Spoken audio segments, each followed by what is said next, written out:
welcome everybody. How are you all doing today? As always, I'm Brendan Donald. Joining me is Sterling. We have a lot of good stuff to talk about today here in the world of football. Obviously, we're coming off of the opening of the year where we get to see the Hall of Fame game, and we got to see the Jacksonville Jaguars face off against the Las Vegas Raiders. Sterling, how excited are you about the football season? Oh, I'm so glad it's back, man. It's been a long off season, and the last month especially for me has been quite long. You know me, I've been laid up from a car accident, so been bored as fuck. Now I got football to look forward to at least. Yeah, it is a very exciting time. By chance, did you watch any of the Hall of Fame game? No. No, my days have been blending together so much. I completely spaced on it on Thursday. I didn't even realize that my DAZN had reactivated itself at the start of August. I went in there today to activate it myself and was like, "Oh no, you've already been billed for August." I was like, "Oh, okay, Great. thanks, I Yeah. guess." Yeah. Well, obviously, first big thing I think we should talk about here in the football world is the verdict that happened with Deshaun Watson. Obviously, we figured and found out the news of what happened about that. Unfortunately, we've been talking about this for well over close to a year now about like what is going to be the outcome of Deshaun Watson, because obviously we've known about these issues, and we kind of looked at it and we're like, he should get a year, minimum a year, but six games. Right? I mean, we gotta make sure to state that this is the first time that the NFL is using an impartial mediator arbitrator to make this decision. It's not Roger Goodell laying down the law this time for the first time in a while, and so there's a lot of speculation as to that's why. Like this is their first verdict laid down, and therefore it's tough to compare it to all the previous suspensions for different violations over the years because it is a completely different body making that decision. However, you would think they would take into account what the NFL has done with past suspensions, even though it's a totally different person making that decision. Yeah. Because, Well, yeah, 6 games is not nearly enough for something like that. yeah, and to be honest, I look at I actually liked what the NFL did. They said, you know what, we are going to take a step back. Even Roger Goodell was like, you know what, to make this as fair as humanly possible, we're going to get someone else to take a look and deal with this properly. So that Yep. way, because if it's just me, it could look as some bias.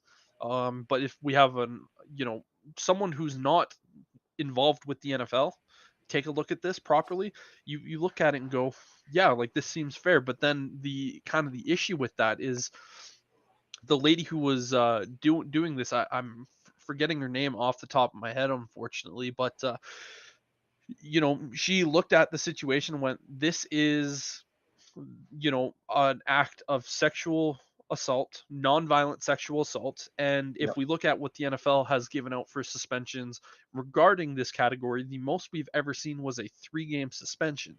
So she said this is a very severe case, but since the most they've ever given out was simply just a 3-game suspension, there is no physical way that we could give him kind of what a lot of people are talking about, which is the year. And I think the entire NFL world looked at that, unless you were a Cleveland Browns fan, and went like, that's not good enough. And even then, Cleveland Browns fans are probably looking at this going like, he got off a little easy on that. We should say Yeah. the NFL is they did They they, filed an appeal immediately, yes. yeah, they were like, that is not good enough. But yeah, to me, Well, 'cause the 3 game suspension you refer to was, Pittsburgh Steelers quarterback Ben Roethlisberger back in the day. yeah, Because he had the same issue early in his career. But I mean, a vast difference would be that was one woman compared to what, 26? yeah, 26. And so like it's a different base. Like one woman, fresh out of college, he was a dumb idiot. He like it was inexcusable. He deserved the suspension hands down. But when you compare it, you try to compare the two, because that's what Deshaun Watson's trying to do. He's saying he wants to be, compared in the same way as Ben Roethlisberger. But Deshaun Watson has this air of a, serial abuser at that point, because it is 26 different women. And so it's something that it's not a one-time mistake, like, oops, I fucked up. Oops, I got too drunk and followed this woman into the bathroom. It's no, you were completely sober and you did it over and over and over to multiple women, which Yeah. makes, a lot of us look at it and go, well, are you done? Are you actually going to stop doing this? Or is this, you've just calmed down for now and you're just, being a good boy until all this blows over? Or are you going in there and still doing this, but going, hey, here's an extra $2,500 to not say anything? Yeah, and again, with this whole thing is that I think everyone's allowed to make mistakes. We all make mistakes, you know. If Deshaun Watson went in there and if it was like one woman, you could look at it and be like, you know what? Did he read the room wrong? Did he misunderstand a situation? Was he in the right headspace? But when you look at something like this and go, 25 women who've actually filed. There's over 60 women who have come out and talked about this. At Yeah. some point, you kind of look at it. If it was like two or three, you'd be like, okay, if that was the case, similar time, wrong headspace, did he read the situations right? There's a lot that can be discussed about that. But when it's 25 people who have actively filed and then upwards of 60 people who have come out and talked about it, you kind of got to look at that and go, like, what how is this even possible? And the fact that to this day Deshaun Watson is still denying the fact that he did anything wrong, and obviously Right. he has settled all but one of the people who have filed against him. And again, settling does not mean you are guilty. It does not mean you are guilty by any No, but means. it definitely gives an air of admission to guilt at that point. It's, oh, I want, like, you're not going to pay, like, why would you pay out to somebody who's actively lying? Like, if you were 100% innocent, why would you settle? Exactly. That's always my thought on it. It's one of those things. I know in a lot of situations where people settle even though they're completely innocent. It's one of those things of, you go to court, it does look bad on you even though you are innocent. No matter what we do to build a case that you are innocent, it could just be a situation of, yeah, it's a tough situation. But yeah, it's very, it's, yeah, it's a tough one. It is. But I mean, I just didn't appreciate the attempting to compare himself to Ben Roethlisberger either. Because I mean, okay, you want to be compared to him, then multiply that 3-game suspension by 25. Yeah. It, like, if you legit want to be, same boat, it's like, okay, one woman was three games, so 25, it is 75 games. If you really want to be compared straight up. Yeah, no, I agree. And this whole situation is a very difficult, it's very difficult to even comment, just because again, it's such a touchy subject. And I've always been a person who is fully for the players. You know, you have to listen to what the player is, because we've seen in, Mhm. circumstances where, for instance, a young NFL player comes into the league and he gets comments of sexual, you know assault thrown against them, for, let's Yep. just say from a former girlfriend or whatever. And you see these people come out and lie about that. But then again, Yep. you also see the other side of the coin of where, yes, this is actually something that did happen. And it's a weird ebb and flow, really, about what the situation. Well, and I agree. Like, I'm very much on the side of innocent until proven guilty. But and it's just tough. If it was only one, then yes, it's a he said she said. Mhm. But when it's 25 with, multiple more that haven't even filed against them, then it's they said he said. And it's like, what, like, it's hard to believe that all these women got into a room together and were like, oh yeah, let's go after this guy. Like, it just doesn't make sense. Because why would you go after the guy who at that time wasn't the highest paid quarterback? why wouldn't you go after one of the guys who's making more money Well, if that was the case? this type of situation, I kind of look back to at, for instance, all the way when we heard about Tiger Woods. Obviously, he didn't have sexual assault against a bunch of women, but the Mhm. allegations of him cheating on his wife. When you first heard like the two or three women that first came out with it, you're like, really, like what are you trying to do here? But then the more and more and more that it built and it got up, you kind of like sat back and were like okay, it's like wow, it's really hard to move away from that. But then moving away from the sports world, you look at something like Bill Cosby. Again, this dude was beloved by millions and millions and millions of people, and no one thought Mhm. that he could ever do something as wrong as this. And you first started to hear some of these people, you're like, no, like why are you going after Bill Cosby? And then all of a sudden it was like more and more and more and more, and you're like, "Oh, wow. This is huh, that's a lot of people that you have that's a lot of people that you have coming after you." And the old saying is right there, when there's smoke, there's probably fire, and right now we're kind of looking at a forest fire. So Exactly. And it's 6 games, just it feels like a slap in the face to the direction the NFL wants to go with women's rights and doing the right thing. yeah, no, I agree. And again, we look at what happened with Tom Brady. Tom Brady, when he got the 4 game suspension for Deflategate, we all looked at him and was like, oh, he's deflating footballs. He's trying to rig football games. That turned out to be false. Like, Tom Brady didn't even do anything. Yep. And, yeah, that came out not too long ago. It's like, yeah, you know what? After reviewing it, Tom Brady did nothing wrong. So that suspension shouldn't be it. And I don't think we look at this in a situation of like, oh, he got suspended, but it's not good enough. We're looking at it from the sense of the amount of games that have gotten suspended for and the action that it was. Obviously, we've talked about this in the past, but I think this is a really good opportunity to kind of really dive deep into it. We see the NFL, or the not necessarily the NFL, but the league is now giving Deshaun Watson and DeAndre Hopkins the same length of suspension. So you like, what does that feel like for uh DeAndre Hopkins? Like, he obviously he was suspended 6 games for PED use. He's looking at this going like, so I'm now considered the same level of issue as a guy who has sexually assaulted 25 plus women.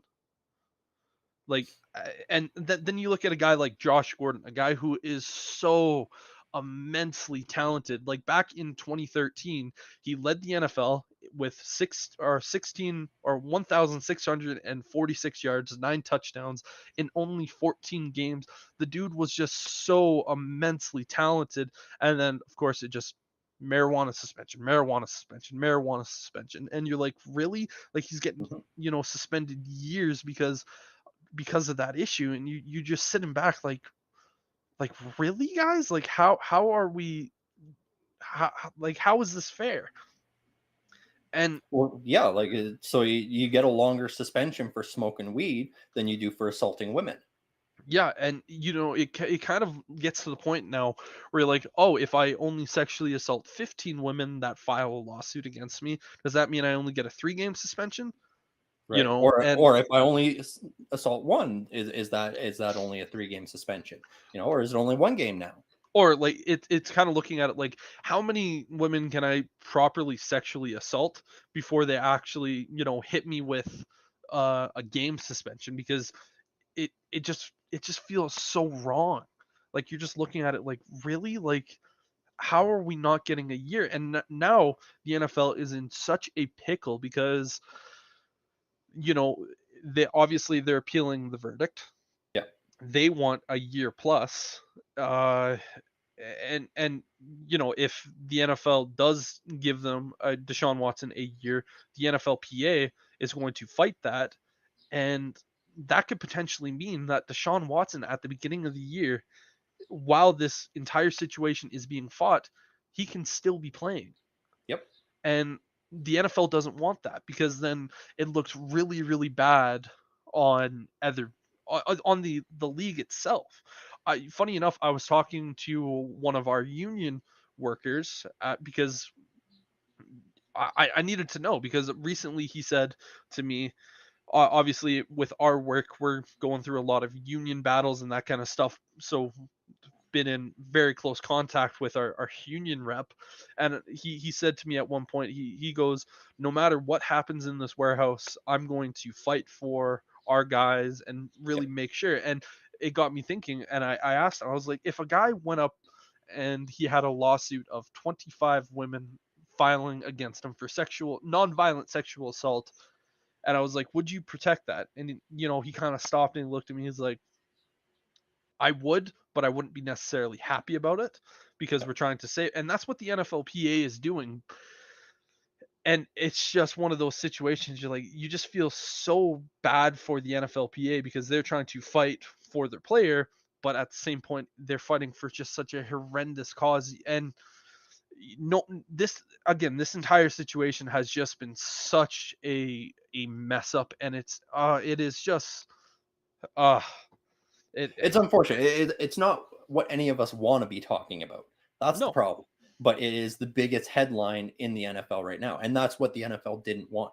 They wanted it either resolved before the season got here, or have him suspended and sitting until it's resolved. Yeah. And I think that is the issue they had. If everything had been settled and cleared and suspension laid down mid-June before training camp started and everything, then we wouldn't be talking about this. Everything would be fine. But now, Yep. because it's come out at the beginning of training camp, there's still an outstanding case to be settled or go to court. Yep. And it, the NFL is just losing their minds. And that's why I think Roger Goodell kept that little clause in the back of that contract going, if it's not good enough, I'm still going to strike it down and I'm going to make my own decision. Yes. And so Yeah. ultimately, I think what we're going to end up seeing is the NFLPA will appeal, but I think Roger Goodell is going to get that 12 to 16 games. Maybe it won't be the full year. It'll just be, okay, regular season. You're suspended for the regular season. If your team makes the playoffs, you can come back and play then. Yeah. Again, That'll be the middle ground where they would settle on. I'm very interested to see where this goes here in the next couple of days, just because of how big of an issue this is. And regardless, no matter what the situation is, there's going to be people that are unhappy. There's going to be people that are like, it needs to be more. There's going to be people that say it needs to be less. Yeah. And, just Yeah, you're not because going to please everyone on this one. no, and Not a it chance. is one of those things. Yes, Deshaun Watson is allowed to declare his innocence. Yeah. Again, we live in a society where you are innocent until proven guilty, and I believe that. But again, going back to that saying what I said earlier, when there's smoke, chances are there's a fire. And right now, we're kind of looking at a forest fire. We're not necessarily saying Deshaun Watson started it, but when you're standing there with a lighter and gasoline,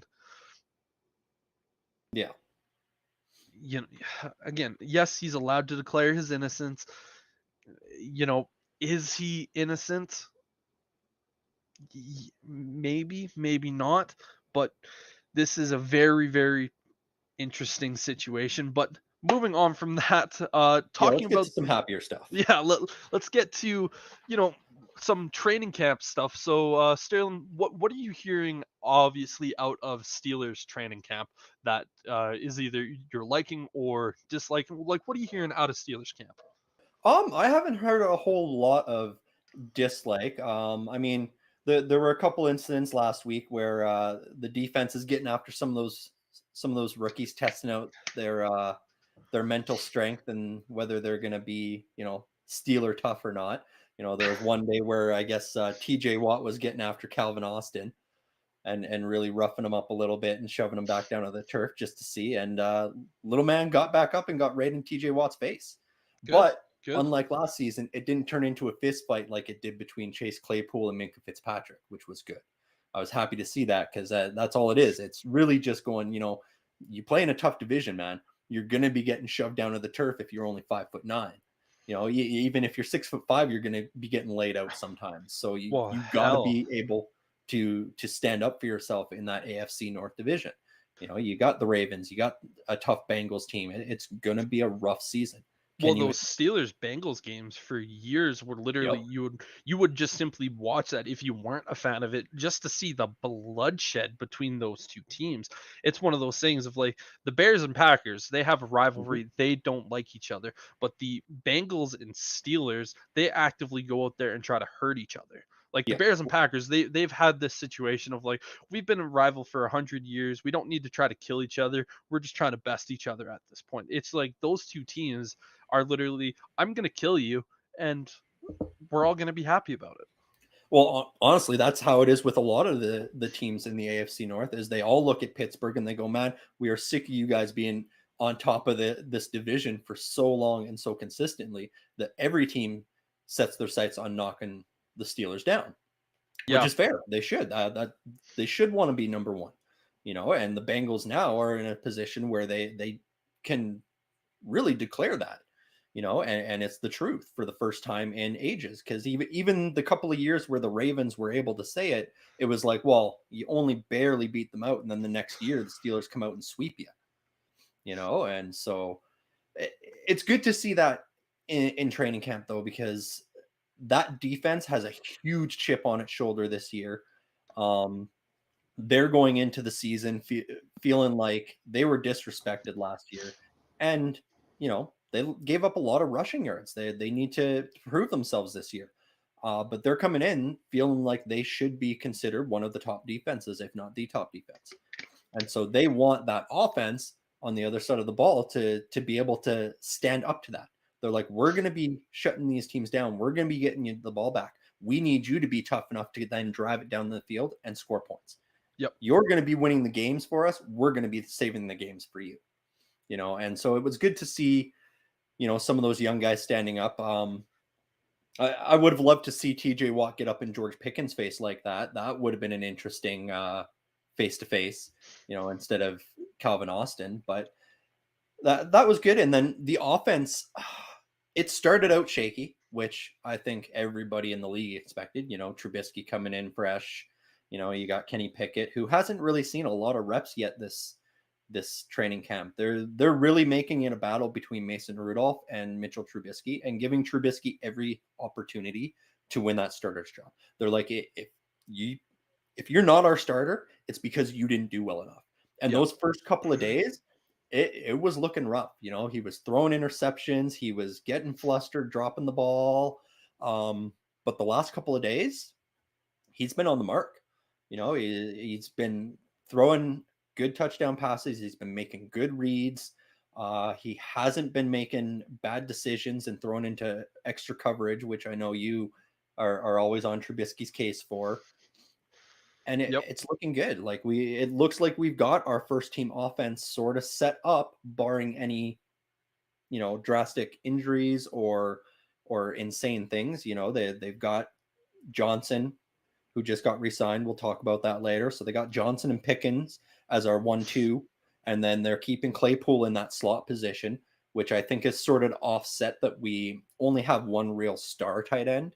So we've got two big guys in the middle. Yep. But I think we're going to see some surprises out of Zach Gentry this year, our tight end 2 position. He was making a quiet name for himself last year behind Pat Fryermuth because, Fryermuth was the fresh face, the young kid, the big star that we were hoping to get to take over for Heath Miller back in the day. But I think we're going to see an interesting offensive setup because, like, all this I've been talking about, and I haven't even talked about Najee Harris, Yeah. which is exactly what the Pittsburgh Steelers want and need going into this season. We need everybody talking about, this wide receiver core, this new quarterback is he going to be good enough, whether it be Trubisky, Rudolph, or Pickett, or, I've heard some rumors of, possibly even Garoppolo, because he is now cleared to play and the Niners are shopping around for a trade partner. I don't think they're going to find very much trade value after that after they finally moved what's his nuts from Cleveland. Oh, Deshaun or Baker Mayfield. Baker Mayfield, yeah, Yeah, after how little they got for Baker, I think that's gonna hurt the market for Jimmy Garoppolo until there's a without a big doubt. quarterback injury at least. And I think that's honestly kind of what the 49ers are hoping for because without a doubt, they have been getting trade offers. I think it's mostly just been from Seattle. Obviously, nothing confirmed, but I think with the 49ers, they're hoping for a team to have an injury at their starting quarterback spot. They can send him away Mhm. for a little bit more, but the longer Oh, and longer this gets and the deeper they get into, preseason and even into the regular season, they're just going to have to take the best offer that they can get because you can't really have him on the roster. no, that's a tough thing, and Seattle being the front runner making those offers, that's even harder for them because 'cause they're like, "No, if we're giving them to Seattle, we need more back from Seattle than we would from other teams in the league because we're then going to be facing Jimmy Garoppolo twice a year." Yeah. Yeah. Like trading him to a division rival, you want more back for it just to sort of hamstring that other team a little bit more if you're going to have to face them that often. Yeah. Yeah. But I And mean, I really think that the only way Garoppolo ends up in somewhere like Pittsburgh is if the 49ers just throw their hands up and go, we can't get an offer. We're just going to release him.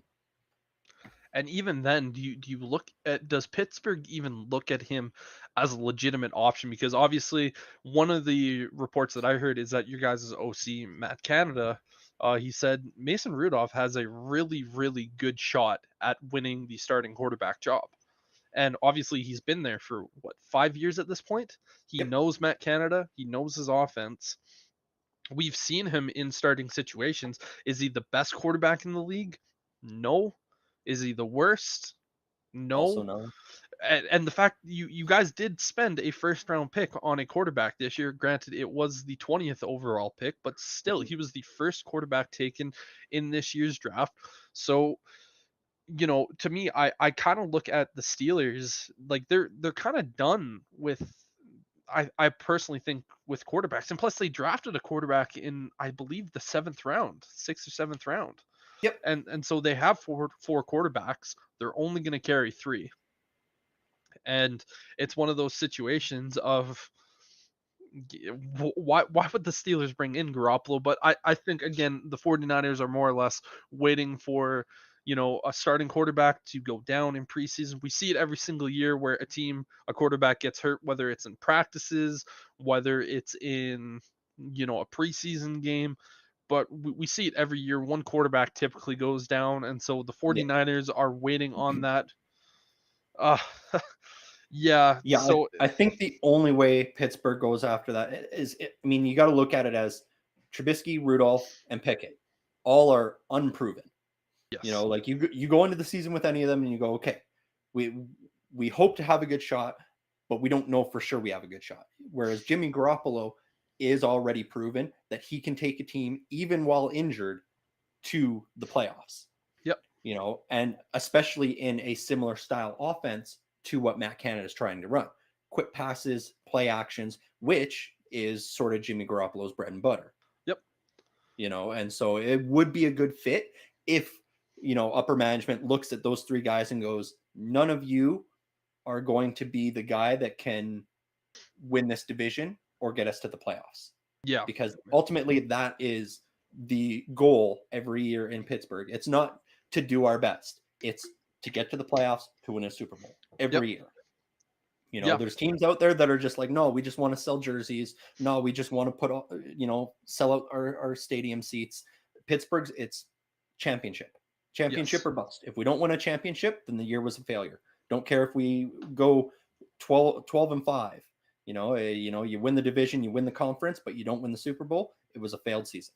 I agree. And I think that the one thing with Chicago is that they've always kind of been that team of like we're always going to try to be there. We're never truly trying to be a rebuilding team. And now we have a general manager in Ryan Poles. Again, I'll talk about him at length here in a bit, where he goes, no, we're rebuilding. You know, we're in a rebuild. Luckily, we have a bunch of pieces where it's going to be more of like a retooling as opposed to a full-on rebuild. But yeah, that's something that Pittsburgh has always been fairly good at. It's like, no, no, no, we're always competing. And I think Mhm. eventually they are going to have to look at a situation of it's going to have to be a full on rebuild. For instance, say none of these three quarterbacks that they have work out. And when the defense starts to get old and they start having to pay, then it's going to have to be a full on rebuild. But, knock on wood, hopefully, your Steelers don't necessarily have to deal with that. But the one thing that Yeah, I we'll do see. want Because I mean, new GM, so that's really going to fall to him. Is to, the our last GM Colbert was really good at building as you go.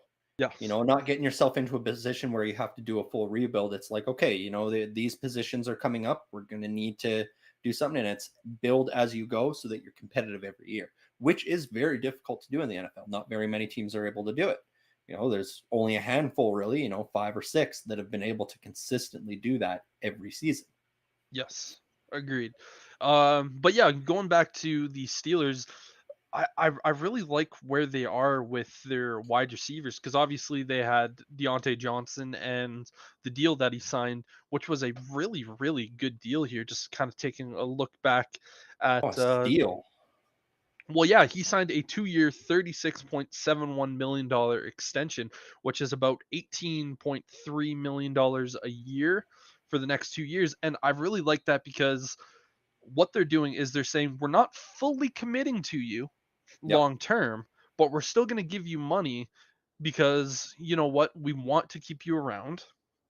We don't know how these quarterbacks are going to work out. And again, with the Steelers, every single time they pay a wide receiver, it blows up in their face. It has just been nothing but chaos. And you know, Well, this is a deal I like too, because I mean, this year he's still only making that 1.5 million base salary. yep, Next year he's only making 2.5. I know the cap hits about 16, but then it's that final year where it jumps all the way up to that 10 million base salary, which at that point is where the team's going to be looking, where they're like, okay, are we going to still be competitive, or are we going to start blowing things up? At yeah. which point he's extremely affordable as trade bait at that point. Oh yeah. Oh my God, is he Especially ever? compared to a lot of the contracts that were signed this year, including the other wide receiver that signed this week in Deebo Samuel, who was a much heftier 3-year deal that he signed with the 49ers. Yep. Yeah, yeah, and obviously the big three signings that we've seen over the last couple days. Obviously, Deontay Johnson, he wasn't a hold-in, but he was still participating. But the Steelers wanted to get that deal done moving forward. Well, he was participating, but he was participating in the same way that TJ Watt did the last year. He was showing up to training camp, but he didn't take part in any team drills. He was just training on his own until the new contract was signed, which is how TJ Watt did his hold in last year. Yeah, He's like, I'm still here. I'm still going to play with the team, but I'm not going to practice and train with you guys until you get me the deal I want. yeah. So he's kind of doing similar to what Debo Samuels and what DK Metcalf did. Yeah. Both got their deals. Both are there a little bit more long term. I don't think Deontay Johnson is necessarily as good as either of those guys, but for what the Steelers have, you know, it's a good deal. And one of the big Yeah. things we've seen with Johnson is he does have those drop issues.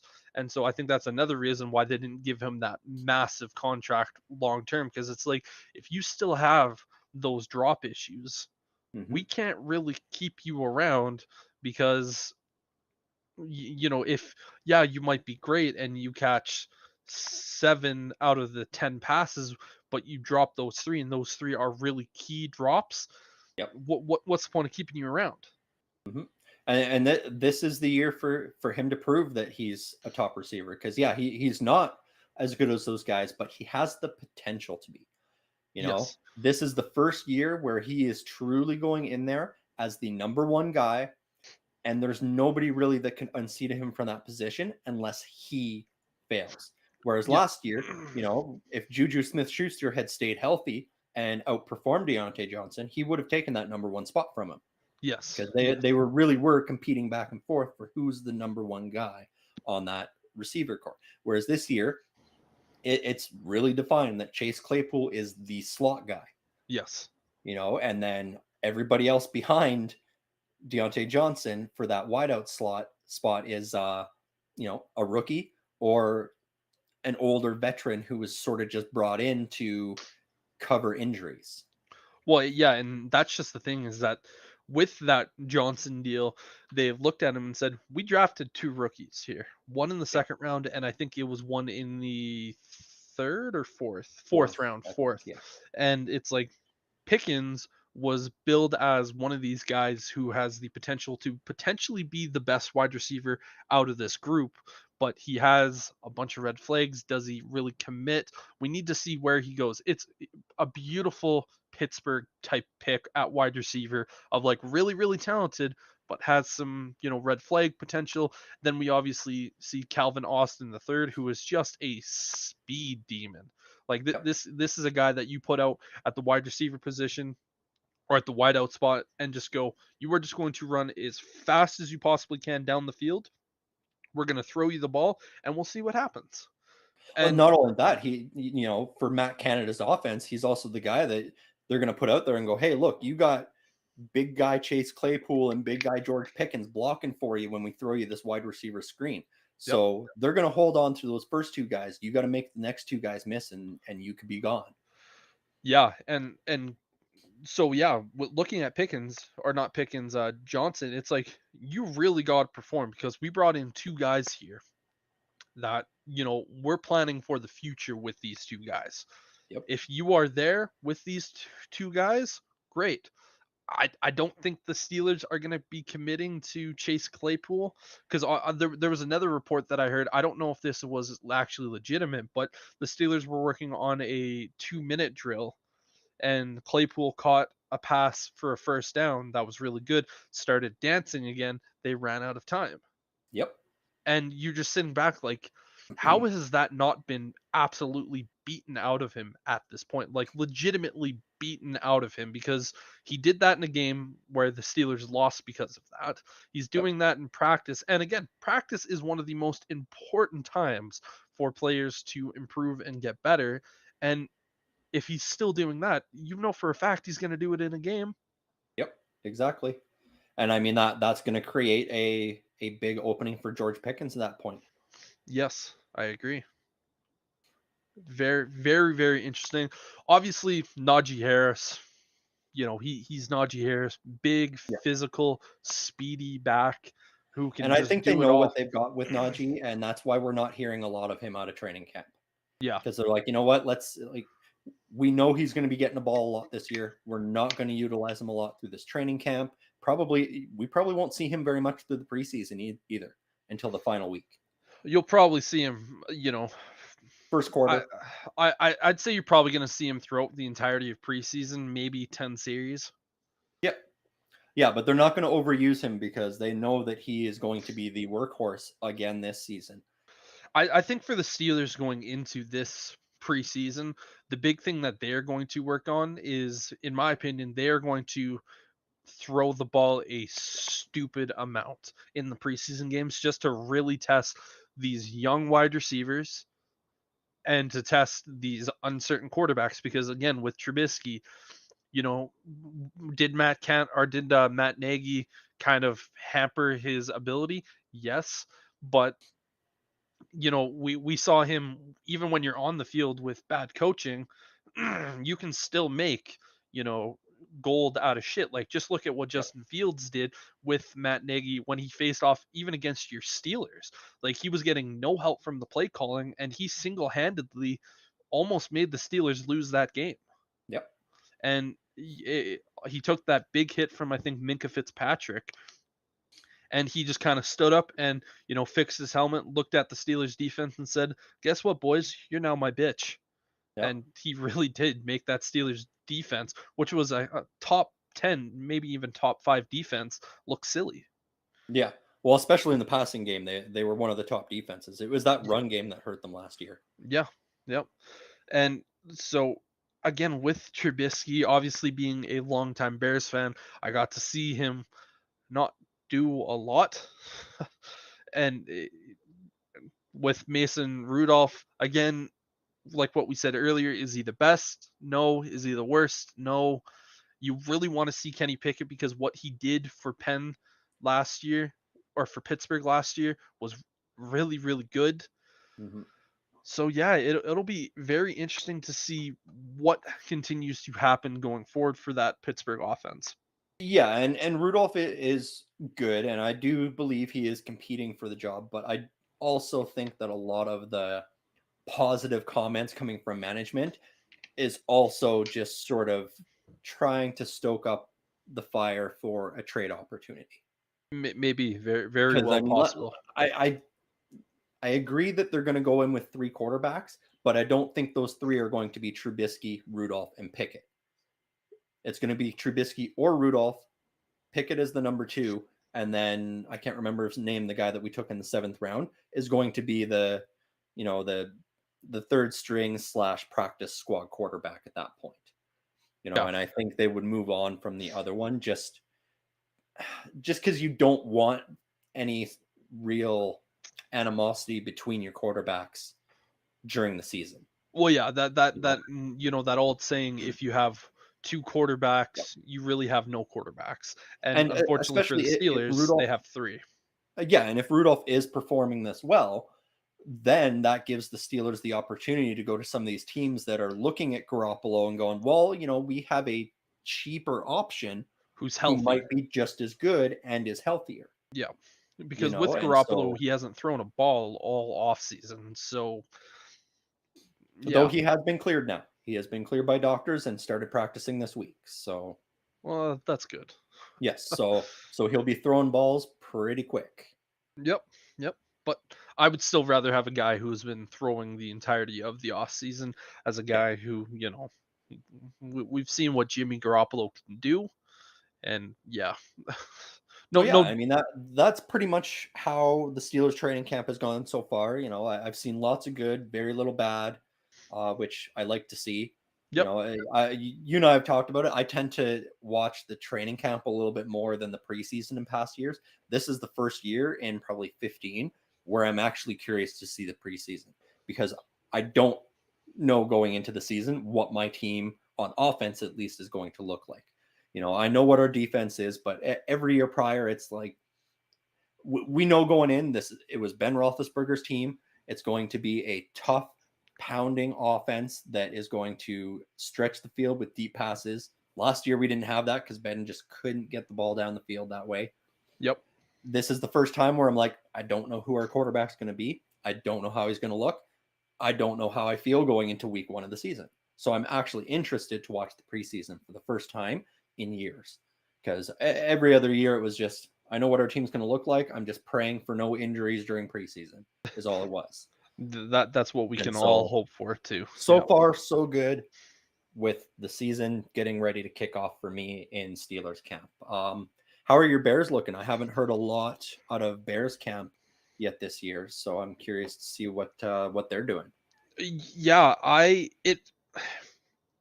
it's been a lot of positives. Obviously, Justin Fields is, the biggest reports coming out for him, and this has really been the off season of what is Justin Fields going to do, uh, or like how is he going to look.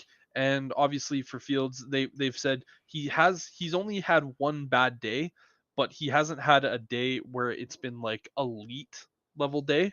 So, but he's also been making throws where you're like damn, like this guy. And he's been impressing the new coaching staff, he's been impressing the management, he's been impressing every single player that has been around him.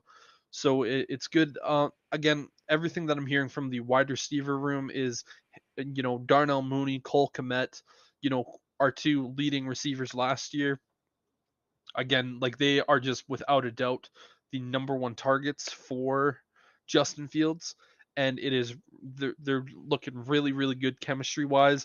Our running back room looks terrifying because obviously we have David Montgomery and Khalil Herbert. They're going to be splitting carries. And with Khalil Herbert last year, also as a rookie with Najee Harris, he actually had a better yards per carry than Najee Harris. Granted, he only played and he only started in 4 games when Monty was out, but as soon as Monty came back, it was like, fuck, we need to actually continue to use this guy because he's still really good.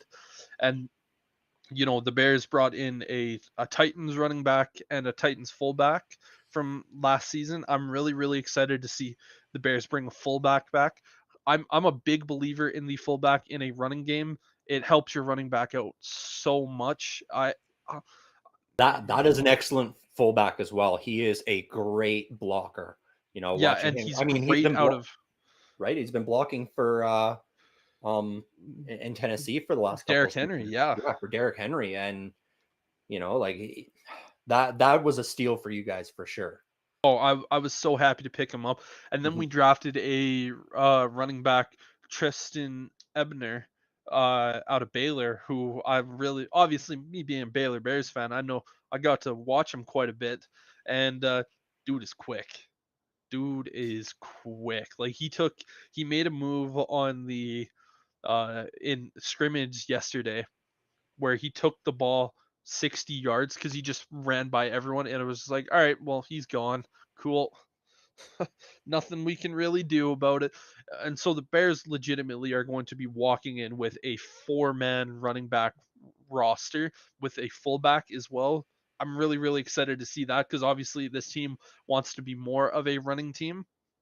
And I think for where the receivers are, I think it's going to be better to kind of have these guys slowly come into the offense and with a big run game and allow our Yeah. defense to be really consistent. And again, the defense, the 2 rookies that we drafted in Kyler Gordon and Jaquan Brisker have just been, making ooh and awe type plays. They're competing with each other to the point where they're like, you know what? We are going to be trying to outwork the other. Like they're fighting each other for the defensive rookie of the year spot. And when you have 2 guys that are so competitive and they're on the same defensive unit, like both in the secondary, and they're going that hard with each other, it's really, really exciting to see. Our 5th round tackle that we drafted, Braxton Jones, he has taken the starting left tackle role, and he's looking really, really good. Like he's been fairly dominant for the most part, and people are exciting for him. And it sounds like it's his job to lose, similar to Trubisky with your Steelers. Still a little worried about the offensive line because our offensive coordinator, Luke Getzey, has stated they currently don't know what the starting offensive line is going to look like going into the regular season. And we're getting fairly close to the regular season and we still don't know, which is a little terrifying. But That is a good thing for a run first offense though, because I mean, it very like when you're running the ball, it's really this is your assignment, go do it. Whereas when you're pass protecting, it's you gotta stand up and figure out who's coming into your gaps. true. Very, very, So very true. and that run first game will be really good for Justin Fields as well because he needs to get out of that habit of breaking the pocket too often because that's the only reason he took that big hit from Fitzpatrick last year is he started running the ball too much and that Pittsburgh defense was like, okay, you want to run, then we're going to treat you like a runner. It's going to Yeah. be more fun hitting you than it is hitting Khalil Herbert or David Montgomery. So Oh, without a doubt. so Yeah. that'll be good and that'll keep him healthier as well. I think so. I believe so. It it's I'm hopefully optimistic. Again, this time of year, every team is making the Super Bowl. Every team is making the playoffs. I'm I I think the Bears are Except for the going to be Lions and the better. Jets. Yep. And the Browns for a lot of years. Yeah, for me, I just hope that the team improves on from what we saw last year, and I think they will. I want to see Justin Fields take that big step. I do think the weapons that the Bears brought in are good enough. Obviously, no headline moves. When you bring in Byron Pringle and Equinemius St. Brown, these are not guys that you're like, oh, they move the needle, but they're role players that know their roles. They're able to do what they have to do to win. or not to win, but to help make the offense successful. Like I said last week, Velus Jones Jr., I believe he's my pick to win the offensive rookie of the year. I just have a lot of faith in what he is capable of doing, and I think he has the opportunity to be a really, really decent wide receiver in the league. Cole Kmet and David or Darnell Mooney are serious threats. Like Cole Kmet is being talked about as taking that next step, and the Mhm. next step for him is truly becoming an elite tight end in the NFL. And if the Bears can get that out of Kmet, it's like, okay, yeah, that's pretty good. The San Francisco 49ers style offense that we want to run, who is the biggest threat on that offense other than Debo Samuels? They have a pretty good tight end in George Yep. Kittle. So yeah, I'm excited to see where this team goes. Do I think we're a playoff team? No. Do I think we're going to have better success? Yeah. Uh, I'm just interested to see where this offseason goes. Again, for me, as someone who is a football diehard, I will watch everything preseason because I love to see the prospects. I to me, it's football, man. I love football. You can't not have me watch a preseason game. It's my team. It's my Hey, team. I'm watching every single opportunity I can. and you know me, I'm you know pro football too, and a super fan, but I just never had the need for preseason because oftentimes with Pittsburgh, the draft picks don't play the first season anyway. Hmm. So most of the times in Pittsburgh, if you're getting drafted there, it's okay. You're going to be the backup, and you're going to be fighting for that starting position next year. It's very rare going into a season where we have so many names on offense that are potentially rookies that are going to be playing, Yeah, fair. or just new faces, period. And I think with your Bears, like if you guys can get that run game going, like it looks like you want to between, you know, Herbert, Montgomery, and all that, then the only thing question mark becomes who steps up and becomes that number 3 target behind Darnell Mooney and Cole Kmet. Yep. Is Byron Pringle going to take that next step? Is it going to be N'Keal Harry, or is it going to be Velus Jones Jr.? I think it's between those three really that are going to stand out. Like I know St. Brown is a good player in his own right, but I don't think he's that game changing style. Which I can agree with you on that one. Like when he was with Green Bay, he was always viewed as that big body who can run quick and kind of like take the top off the defense. Yeah. And hopefully now, obviously, he can show. And kind of same thing with Byron Pringle. Both of those guys were never the guy in their offense because there was always a lot better talent, like superstar caliber talent in front of them. It'll be really interesting to see how these guys, now that they can potentially show that they can be that guy, which one truly steps up. But the biggest thing that came out of Bears camp was last year's second round pick, Tevin Jenkins. For all of training camp, hasn't been out there. He finally came out today, and there's been a lot of rumors that he's had disconnects with coaches. There, a lot of trade talk. Even like I tweeted out today or a couple days ago, like what would the Bears get in a trade conversation for Tevin Jenkins, who was drafted to be kind of like that superstar tackle last year. I Well, think he especially with Braxton Jones stepping up and looking like that's his role now. Yeah, well, Jenkins, when he was at college at Oklahoma State, he was a right tackle. The Bears Yeah. drafted him, and I looked at that and I was like, great, we found our right tackle of the future. Is left tackle a little bit more important? Yes, but you still need a really good right tackle. I would rather have the best right tackle in the NFL with a good left tackle than having the best left tackle but no right tackle. Yeah. And I again, putting him on the right side, but there was some people questioning his maturity level. He obviously came out and was playing today, and looking at the press conference that he did, I still haven't watched it because he came out to the media pretty much right when he went out, and so I'm just kind of looking for some tweets to see some of the things that he said. But he did say that the comments that were made where he's on a disconnect with coaches were false, and it's like, no, I'm not having any disconnect, and that echoes with what the coaches are saying as well, which to me is a good sign. I like to see that. And he ultimately did say, I want to be here in Chicago, so I'm willing to play wherever they want me to play, which is good because you know what, like say for instance, Riley Reef, which was a veteran free agent that we signed, let's say he is the starter at right tackle, we move Jenkins into right guard, we have a very, very big body who can be a physical presence at the right guard position. Because again, that's kind of like the number one hole that the Bears have at the moment is who's going to be their starting right guard. Well, Obviously, it's yeah, and who's Braxton going to open up Jones. those holes for the running game? Yeah, very Yeah. true. But yeah, again, Bears camp. Those are kind of been the biggest issues. Is where the hell has Tevin Jenkins been the last week? Yep. Uh, he said the last week he was in the training room trying to come back from a injury, but again, I need to watch the full press conference that he had just to try and get my full view on what happened there. But yeah, it's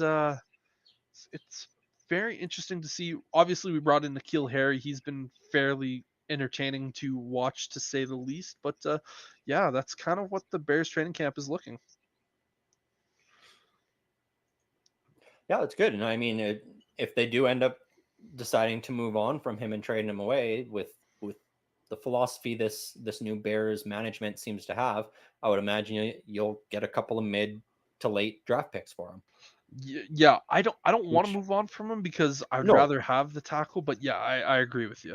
but they definitely drafted this year. It feels like to prepare for that situation if it happens. I mean, you guys took what, 5 offensive linemen in the draft? For 4? which is still insane. It's That's something that exactly. you and I do in Madden, of where we're just like, we have 14 picks. I'll throw 4 to the offensive line and see if one is good. Like that's Well, I literally mean, what it felt with, with. with Madden, that's what you got to do because that's the only position that they don't improve. You can't grow offensive line in that Madden football game. That's the tough thing. Yeah. Yeah. But yeah, taking a look here, obviously we were talking about Deontay Johnson, his contract. Obviously, we talked a little bit about both DK Metcalf and Debo Samuel last week with their contracts. We definitely talked a little bit more about DK Metcalf than we did Debo Samuel's. But Hmm. yeah, both signed their deals.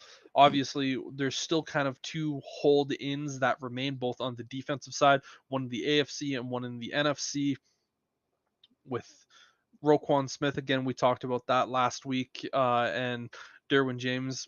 Those guys too both haven't re-signed yet, which I really, the Bears really need to go out there and re-sign Roquan Smith. They need to get that to happen. The Bears players, like the defense who has played last year, like they're saying like if DK or if Roquan Smith is not on the field, like it is noticeable. Oh yeah. Oh, but Well, the Bears that'd will be get like the that done. Steelers not having TJ Watt out there. Yeah, yeah. But yeah, taking a look here at some of the upcoming games that we're taking a look at here in the preseason, it's going to be really, really interesting to see. Obviously, in the opening, which is the Hall of Fame game, we got to see number one pick Trayvon Walker.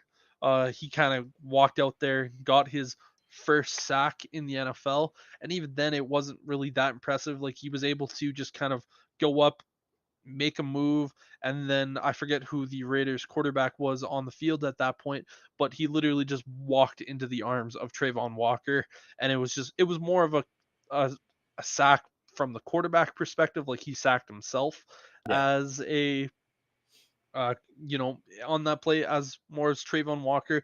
Again, the Hall of Fame game is one of those games that it's a football game, but I did enjoy.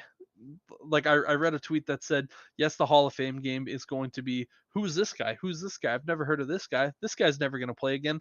But yet every other sports game and event that was on TV that night got blown out by the Hall of Fame game rating and numbers wise. Like the Hall of Fame game got 5.4 million viewers. And the NFL says that is actually down from what it was last year, which it was like 7.3 or something like that. No, And well, wasn't it your Bears last year? no. No. Yeah, no. We Okay. were the year before. Oh, okay. Yeah, it was us and the Ravens a couple years ago. That's because we had Urlacher and Ray Lewis, get inducted in the Hall of Fame same year. Yeah. Which, yeah, but yeah. So one battle that I kind of want to take a look here is what is going to happen with the Carolina Panthers and the quarterback situation between Baker Mayfield and Sam Darnold, because the Panthers haven't made a decision as of yet to really who is taking that leading role. Obviously, we haven't seen them in game action. Darnell has been there a lot longer than Baker, but yeah, it's going to be interesting to see what happens with Carolina. I kind of want your view on that. Obviously, I know your view on Baker, but yeah. Yeah, I mean, my view on Baker, so I would go with Sam Darnold first, but I think we're going to see a pretty even split for reps during the games for these guys. And it's not entirely similar, but a little similar to what's going on in Pittsburgh, in my opinion. And I think we're going to see a pretty even split between Trubisky and Rudolph getting reps in game because they're going to want to see them at game speed against other teams instead of their own defense. It's hard to say. I mean, that the first week they're going up against Washington, and Mm. so I don't think they're really going to be able to get a great read on who the better is. It'll be who makes the fewer mistakes in that one. Yes, yes. But yeah, that's a tough one. I'd have to see them in action to really make a decision. Darno definitely has the advantage having been there last season. He knows the playbook. He knows what's going on. Whereas Baker Mayfield's only been there for 3 weeks.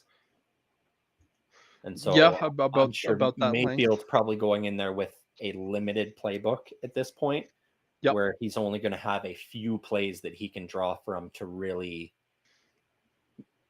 make himself shine. And so Yeah. it's his job to win, though, because with that limited options, if he's able to go out there and put up better numbers than Darno, then at that point the management and the coaching staff in Carolina has to go, well, it's just going to get better as he gets more options from the playbook. Yeah. Yeah. And then ultimately in Carolina, I don't think the quarterback is going to be the defining factor for them this season. It's going to be, can McCaffrey stay healthy? As it is every year. Right? Like if he can play 16 games, 17 games this year, then Carolina has a real shot to compete in that division. If he's out after the first couple weeks again, then we're going to see them fall apart. Yeah. Yeah. It's really hard to kind of figure out what is going to happen here, just because it is weird because you can't really judge, because it's weird because they only have 3 games. Obviously, you can't go, all right, Sam, you're in this play, Baker, you're in this play, to truly get a sense. It's going to be one guy in practice. Like the first week be interesting because it'll be whoever they decide to use. Next week they'll be like, oh, we want to get this guy the starting reps, and then I guess that third week you're going to be like, all right, but the preseason. Again, I always say when the preseason. In the preseason, it is so difficult to actually figure out who the starting quarterback is going to be if you have these quarterback battles, just simply because you can't really get them even work, because no starting defense is really having all their guys out there at all possible times. It's a weird situation for Carolina to be in with this. And it'll be really interesting to see how each guy plays moving forward. Yeah, it's going to be an interesting one for sure for them. Yeah. And we can't discount the possibility that both of those guys just fall completely flat, and Carolina goes, you know what? We're going to throw Matt Corral out there, Yep. And yeah, again, that is another possibility as well, right? is that And, Matt. and that's tough for them because at least with my Steelers, they've said the whole time Trubisky is number one, Rudolph is number two. Trubisky has to lose that starting position, and Rudolph has to prove he's worthy of the starting position. Yeah. Yeah. It's very defined in that way. We know that's the order they're going to be going out there in games. Whereas, like you said, it's hard. Like, do you put Sam Darnold out against the number one defense, or do you put Baker Mayfield out there, and then vice versa? Like, it gives an advantage to the guy that's going out there against the backups. Yeah. Yeah. Because yeah, that's just the thing. The guy who's going out there against the backups. Because we need to remember, this is the former first overall and third overall pick in the draft. Like they have skill. Yeah, Like both of the like Baker Mayfield is a legitimately good quarterback, and I think Sam Darnell. I think Baker will end up winning this job. I know you obviously being the Steelers fan hating on the Browns for years. I think Baker was just thrown in such a terrible situation, but that is going to be an interesting story to watch throughout the upcoming weeks. The next thing that I want to talk about is something that came out that kind of shocked the NFL world, where the Miami Dolphins got fined $1.5 million and lost a first round pick and a third round pick in upcoming years for tampering with Tom Brady and Sean Payton mm, following a 6 months investigation. So apparently in the that involved with the 2019, where the team basically said to you know head coach at the time Brian Flores, we want you to lose games and we'll give you incentive. uh the league found that none of that actually happened, but they did find, however, that they were tampering, or they were in communications with both Tom Brady and Sean Payton's agents way before they could do that. And yeah, now they will be without their first round pick in 2023, which is huge, and they will be without their third round pick in 2024. yeah. Which I mean, this was something that stemmed from that Brian Flores issue as well. Is he brought that to light also, that they kind of wanted Flores out so they could try and bring Sean Payton in and bring Tom Brady over. Yeah. There was a lot of speculation of that happening at the point where Tom Brady retired. Actually, there was talk that, oh, they couldn't get a trade done with Tampa, and so Tom Brady is retiring so he can come out of retirement and sign with Miami. Well, that was back in 2019. Yeah, Yeah. So but that's something that Miami's been looking to do for multiple years now. yes, yeah. Oh, it And it doesn't surprise me because that is what Miami is about. They're not about winning a championship, they're about selling jerseys. yep. It's merchandise in Miami. That's why they've never had great success on the field since Dan Marino, because it's always been about, let's sell jerseys. And what's going to sell jerseys? Tom Brady. Yeah, yeah. Well, I honestly think if Tom Brady did go to Miami, there could have been a really good opportunity. That team could have potentially made the Super Bowl, but Oh yeah. they were in such a bad situation. Like again, Tom Brady, whatever team he's on, whether that's New England, Tampa Bay, hell, throw him on the Detroit Lions, Mhm. and you'll be like, yeah, this team's a Super Bowl favorite. Yep. Oh, I agree, and that's just it. Like, the problem with Miami is that that's their only chance to win a Super Bowl. Really, is to bring in a big name like that, Yep. and Well, get those big names in there, because they don't draft well. They draft based on popularity in South Florida. They have been drafting well the last couple years because the team has definitely gotten better. Obviously, when they got Tua Tagovailoa, you know, that year it was simply let's tank for Tua. Hmm. And then obviously they ended up with the 5th overall pick because Brian Flores was like, I'm not fucking tanking just for one individual player. And then they still got the quarterback that the team wanted. So, still fairly good. But like what we talked about a few weeks ago, this Miami team still looks pretty scary. Like they brought in Tyreek Hill, Hmm. which is a big move for them. You know, they spent a lot of money this offseason to bring in a bunch of players. Just kind of looking at their signings here in 2022, they signed Trenton Schaefer to a 1-year deal, Raheem Mostert. They even brought in Teddy Bridgewater. Yeah. Cedric Wilson was brought on. Just kind of taking a full look here at what happened. Obviously, the Tyreek Hill thing massive, and that's kind of what really was the big defining thing. And they still have some fairly good players on that team. Mike Gesicki is, they were able to keep him around. The team looks fairly good offensively. Obviously, they brought in a new head coach that is a really young looking, coming from that Shanahan style offense, and that should really, really help Tua, with obviously in the run game and then in the passing game, because that running is going to help elevate the passing game, similar to the Bears, similar to the Steelers of what they're trying to do. But yeah, it's going to be interesting to watch what Miami does. Yeah. And I'm not arguing. They definitely did get better. They improved. Tyreek Hill was very much their let's sell jerseys trade, Oh yeah. because they're going to move a lot and make a lot of money on him that way. The problem is, like, they had to get better because the Jets were starting to get better and they were running the risk of becoming the worst team in that division. They're still only the third best team in that division. Yeah, which Until Bill Belichick retires, like that Patriots team will not be able to be considered worse than a top two in that division. And then the Bills are just so dominant right now. yeah, yeah. I love one of Tyreek Hill's comments of where he said Tua Tagovailoa is the most accurate quarterback in the NFL. While you're just looking at that, and I'm sure if I was able to find the clip of just Tua perfectly throwing the ball to the opposing team where there was no player around on his side and they just intercept it. But yeah, what is Tyreek Hill really supposed to say? It's kind of going back to like with Devonte Adams when he said, "I'm going from one Hall of Fame quarterback to the other," and it's like, well, what is he supposed to say? Like, Right.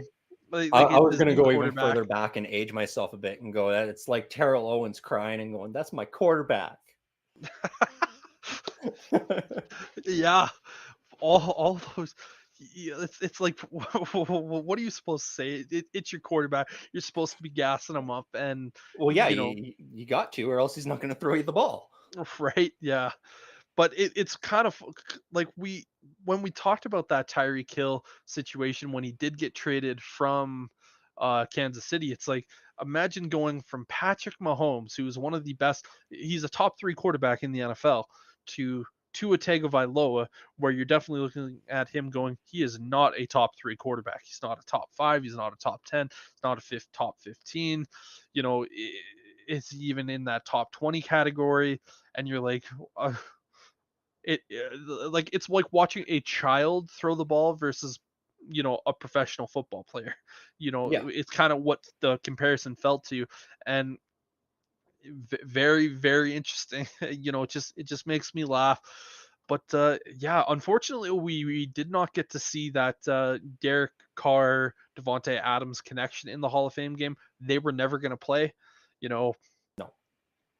No, it that's how I feel about preseason, and that's why I haven't watched much of it when Pittsburgh's playing, because like when you've got your defined number one guys at these positions, why waste their energy in a preseason game? Yeah, I think the only Especially time. guys like Derek Carr and Devontae Adams who already have that chemistry. That would be like the Bengals going out and having Joe Burrow and Jamar Chase play the whole game in the preseason. That would be Yeah, silly for them to do. Funny enough, speaking about the Bengals, I saw an amazing clip from Bengals camp. Obviously, Joe Burrow, right before training camp started, he had to get his appendix removed, Mhm. so he's been out. And so the team was doing sprints across the field, and Joe Burrow wanted to participate, so he got into one of the training carts and was doing the sprints with them in the training carts, going up and down the field. And I was just laughing because the comment was, no matter what, Joe Burrow is continuing to do the training exercises with his team. I was like yes, like I absolutely love that. To me, that was amazing. It was Till he hits a divot and turns and runs over his whole offense. his whole offensive line is like, oops. Yeah. Uh but yeah, no, this offseason is going to be really, really interesting because again, with preseason, kind of like what you're saying, you're not really seeing a whole lot of your main guys. But the way that I've always viewed it is, again, I'm not really there to watch the main guys. I'm there to watch the depth. I'm there to watch our rookies. I'm there to, our prospects, and just to see who really stands out. Because again, you every single year, there's a player that is either undrafted or is a late round pick that on any given team you're just like, wow, like this dude is amazing. Yeah, he's not facing the best competition, but Jesus Christ, like this guy's gonna be a player. Like I look back at and I know this is gonna make my mother happy when I talk about it. The Denver Broncos. I'm forgetting his name. But they had a running back, you know, who was an undrafted free agent who just absolutely lit it up. You know, You remember what season it was? it was a couple years ago. I'm just looking it up here. Philip Philip Lindsay, who it was, like he was just so good in his rookie year. Like obviously when he took, in preseason, he undrafted free agent, and then he took over that starting Denver running back job, and then he rushed for over 1,000 yards and was just unbelievable. Obviously, he didn't have a big career in Denver after that, but it was still one of those things. Is like that year, it was just such a great story. Uh, you know that's why I like to watch preseason. It's just because you get some of those stories. That's fair. Yeah. That's fair. And yeah, I've missed some of those stories, but I mean, the guys who take leaps and bounds like that in Pittsburgh usually end up making the starting roster. So then I end up seeing them week one anyway. Yeah. Like Robert Spillane. He had a preseason like that a couple seasons ago when TJ Watt was, I think, out with an injury, and he just came in and tore it. Or no, it wasn't TJ. It was Hayward. Bud Dupree. It was Bud when Bud Dupree. Dupree went down hurt. Okay. No. Yeah, so like what we do at the end, when we're getting close to the end of every episode here, is I want you to tell me one player that you are specifically going to watch during this preseason to really have a focused eye on. Like who's your one player that you on the Steelers side that you were really going to be focusing on? Um, it's hard to nail it down to just one. For me, there's a couple of them that we've added that I'm really interested to All see right, how all they right. do. Give me one offense and one defense player then.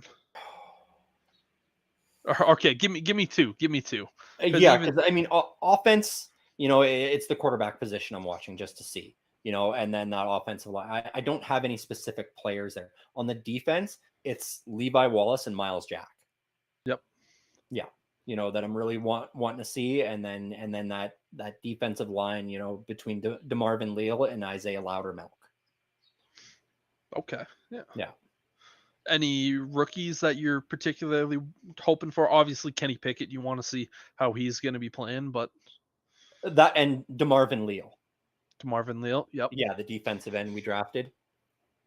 Yeah, I Especially forgot now you with guys got him in the third. yeah, Jesus. yeah, and then with Stefan Tuitt stepping away from the game for sure now, that really opened up some holes on our defensive line, which granted we've had for a couple seasons because he hasn't really been playing anyway. Yes. Yes. So yeah, so yeah, And I very mean, good. How about yourself? Is there anybody specific that you're really eyeing on your Bears squad that you're hoping for? Yeah, when it comes to the offense, I really want to see Braxton Jones, how he's actually going to do for the starting. Obviously, being a fifth round rookie, it's kind of one of those things you get a little nervous when you hear that he's going to be the starting left tackle for the team, because you're like, if, is it really going to be a fifth round rookie? But if he performs really, really well, then I'm going to be over the moon, because it's like we drafted our starting left tackle in the fifth round, all the way in the fifth round. So I'll be really excited to see what he does. Valus Jones Jr., I really want to see him in this offense. Like what I said last week, I think he's going to be the offensive rookie of the year, in my opinion. Then going over to the defensive side, I'm going to go with other or fifth round rookie that the Bears drafted, Dominique Robinson. This is a guy that has a phenomenal story. Obviously, when he started at college, he was a quarterback, then switched over to receiver, and then in his final year, switched to edge rusher. And has a lot of raw abilities, and he's just soaking up like a sponge all the information from Robert Quinn. So I'm really excited to see what he can do and to see if he can actually be a legitimate edge rusher for this team. So those are kind of the three guys that I'm going to be really focusing on. I don't really need to watch Kyler Gordon or Jaquan Brisker. I know they're going to be phenomenal in this defense. Um, but yeah, Ebner, I'm excited to see what he's going to do. Really, all the rookies, but yeah, those three guys in particular. Yeah. Yeah, I feel you. And that's the thing with my defense is a lot of it's already set in stone. It's just those new additions. I'm curious how they do. And like it's just so hard to pick on offense because so much of it is new. Like Fair, yeah. this is such a new young offense. Like I was just looking through and we currently have 12 wide receivers, Oh Jesus. 3 of which are rookies. Yes. You know, Yeah. and then you add in Connor Hayward in that tight end fullback slot as well. There's so much youth and so many question marks on this team. Yeah. I think the most experience in that wide receiver room is 5 years, and that's Anthony Miller. Yeah, and another thing that I saw is that Anthony Miller actually broke the record for the amount of punts caught, like how many balls you actually kept. Oh yeah, I did see Where that. where he got 7, and a Yep. former Bears player, but you know, No, yeah, that's good for us because we did lose our punt returner in the offseason here. So I think it was between Anthony Miller and maybe Gunnar Olszewski for who was going to be getting that. Or who knows? I mean, Calvin Austin, you like having a quick guy doing that as well. So, yep. But but having yeah, a with guy that is relatively cheap and kind of expendable in Anthony Miller, yep, yeah, to have that punt returner, yeah, why not? right. But Yeah, yeah, there's I think just so many questions on offense for this team once you leave that running back position that it's going to be real interesting to see what happens. Yeah, I think both of us are looking at our defense going, that's fine. And then we're both looking at our offense going, like, who knows what's going to happen? Right? Could be really good or could be really middle. You know, Yep. the only thing I think both of us can confidently say is it's not going to be terrible. We hope. We hope. I mean, when you got David Montgomery and Najee Harris, you're going to be able to do something every week. You hope. No, I'm This confident. is a We can. Chicago Bears team that I've watched for the better part of 20 years and just gone like, what the fuck are you doing on offense? Like this is a team that has never had a quarterback in the 103 Yep. years we've existed have a quarterback pass for over 4,000 yards. Again, running back, we got that. We're good. We've had some pretty good tight ends. The tight end game got changed by the coach by Ditka. When he was a tight end, he changed the modern way tight ends play. He was the guy back in the day. But yeah, when it comes to that quarterback, wide receiver, we're just kind of looking at that going like, fuck, who knows? But Right. hopefully, knock on wood, throw salt, pray to all the different gods. Please make Justin Fields a franchise quarterback. God damn it, do we need one? Well, if he stops taking bad hits because he's running out of the pocket, you should be okay. Yeah. Oh, fuck, please, whoever listens, make him just beat the fucking Packers. And that is where we are going to end off. I want to thank everyone for joining us here and jumping into the comment section and having a good conversation with us. We will be back next week. See ya.